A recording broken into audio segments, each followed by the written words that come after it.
ukudziwa yemwe atakupulumutse ukamangidwa. Ukudziwa munthu yemwe adzakupulumutse kuimfa, kunjala kapena ku matenda omwe uli nawo. Ukudziwa yemwe atadzakupezere banja lolongosoka.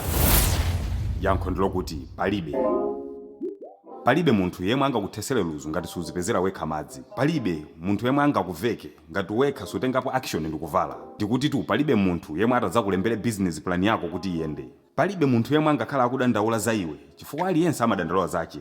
Ndiye ngati suzipangira wekha, palibe munthu yemwe atadzakupangire zofuna zako. Ambiri mwa inu lero simuli pomwe munkafuna, simuli kumalo kumene mmayembekezera. Si chifukwa choti simunapasidwa mwayi ndi Mulungu ayi, koma chifukwa chodalira ndikuyembekezera kuti wina wake achitapo kanthu pa mavuto anu.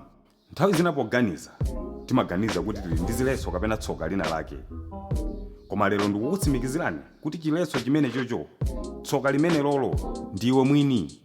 Ndiwe mdani wa mwini wakewe chifukwa choti umadzilakwira iwe mwini tsiku ndi tsiku koma supangapo kanthu. Umazituma kukaba, kugwidwa, ndikulandira chilango, and you think nditsoka osadziwa kuti wazilakwira iwe mwini.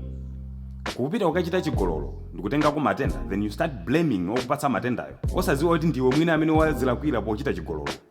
Kutukwana ndikumenyedwa, kusuta ndikupenga, kuthamangitsa njinga ndikugwa. Manonsense onsewo akachitika umayamba kupanga blame ena, kuyola kuti mdani weniweni wa zonsezi ndiwe mwini wakewe. Ndikuuze m'bale, dziko lino lapansi ngati kuli mdani olimbana naye ndiye ndiwe mwini. Chifukwa otathana ndiwe mwini, zina zonse zambiri zochitika zoyipazi zimatha. Siyani kudandaula munthu, siyani kudalira munthu, ndipo tusiyani kuyipisa anthu kamba ka zomwe inu zikukuchitikirani. Nkhondo yayikulu imene muli nayo ndiyolimbana ndinu mwini.